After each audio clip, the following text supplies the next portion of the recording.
বিসমিল্লাহির রহমানির রহিম। আমরা টমটম এবং শ্রমিক পক্ষ থেকে আমরা কক্সবাজার ধরে বিগত প্রায় 1 বছর 12 মাস পর্যন্ত আমরা আন্দোলন করেছি। আন্দোলন করে কিন্তু আমাগো যে বর্তমান এবং সরকার এবং যারা পরিচালিত ডিসি মহোদয়, জেলা প্রশাসক এবং ওর যারা নির্বাহকর্তা আছে, এরা আমাদের যাচাই বাছাই করে কক্সবাজারের জন্য কিছু লাইসেন্স এবং দেওয়ার ওরকম কথাবার্তার মাধ্যমে কিছু লাইসেন্স দিয়েছে।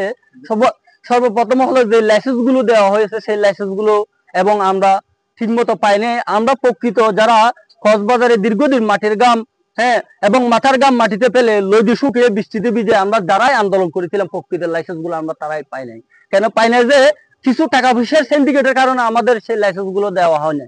আমরা বারবার করে বলতেছি এবং জেলা প্রশাসক এবং পুলিশ মহোদয়, ডিসি মহোদয় আপনাদের কাছে বিনতি করে বলতেছি, আপনারা যাচাই বাছাই করে কক্সবাজারে যারা দিন রাত পরিশ্রম করে অটো চালায় এবং তাদের হাতে এবং আমাদের এই যে আমাদের পুলিশ মহোদয় এবং জসিম স্যার আমাদের এবং যাচাই বাছাই করে আমাদের এই যে ডাটাবেস দিয়েছে, আপনারা দেখেন আমরা যদি প্রকৃতি যদি ডাটাবেসদেরই হতে পারি, কিন্তু আমরা কেন এই কক্সবাজারের লাইসেন্স পাবো না? এখন আপনারা যাচাই বাছাই করে দেখেন যে লাইসেন্স গুলো পেয়েছে সবগুলো বাইরের মানুষ, যারাই প্রকৃত আন্দোলন করেছে দিন রাত মাটির গাম এবং মাথার গাম মাটিতে পেলে যারা পরিশ্রম করেছে, তারা লাইসেন্স গুলো পায় নাই। আমরা বারবার করে অনুরোধ করে বলতেছি ডিসি মহোদয়, পুলিশ মহোদয়, জেলা পরিষদ মহোদয়, আপনারা যাচাই বাছাই করে এবং আমরা যারা কক্সবাজারে গাড়ি চালাই তাদের লাইসেন্স গুলো দেবার জন্য আমরা বারবার করে বিনতি করে আপনাদের কাছ থেকে এগুলো আমরা চাচ্ছি। এই বলে আমরা বক্তব্য শেষ করছি। আসসালামু আলাইকুম রহমতুল্লাহ।